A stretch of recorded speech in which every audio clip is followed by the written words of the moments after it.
স্থানীয় সময় শনিবার জাপানের দক্ষিণাঞ্চলে আঘাত হানে শক্তিশালী টাইফুন বাভি।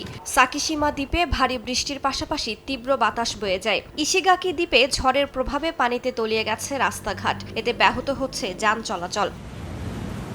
কর্তৃপক্ষ বলছে বাভির কারণে ২০০-র বেশি ফ্লাইট বাতিল করা হয়েছে। গাছপালা ভেঙে পড়ায় বিদ্যুৎ বিচ্ছিন্ন প্রায় ২৪,০০০ ঘরবাড়ি। হাজার হাজার বাসিন্দাকে নিরাপদ স্থানে সরিয়ে নেওয়া হয়েছে।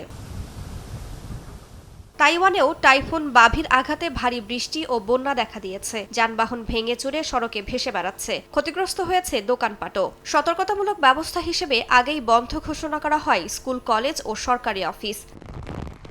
ফিলিপিন্সের দক্ষিণাঞ্চলীয় মিন্দানাও দ্বীপে টাইফুন বাভির প্রভাবে হওয়া ভারী বৃষ্টিপাতে ভূমিধস ও বন্যা দেখা দিয়েছে। এতে বেশ কয়েকজনের প্রাণহানির খবর পাওয়া গেছে। ভয়াবহ এই দুর্যোগে ৫ লাখের বেশি মানুষ ক্ষতিগ্রস্ত হয়েছেন এবং ১১,০০০-এরও বেশি মানুষকে ঘর ছেড়ে নিরাপদ আশ্রয়ে যেতে হয়েছে। নিখোঁজ রয়েছেন অনেকে।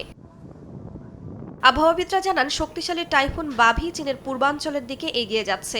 উপকূলে আঘাত হানার আশঙ্কায় ফুজিয়ান ও ঝেজিয়াং প্রদেশে ব্যাপক প্রস্তুতি নেওয়া হয়েছে। ফুজিয়ানের নিংদে শহরে ৩৪,০০০-এর বেশি মাছ ধরার নৌকা ও পণ্যবাহী জাহাজ নিরাপদ স্থানে সরিয়ে নেওয়া হয়েছে।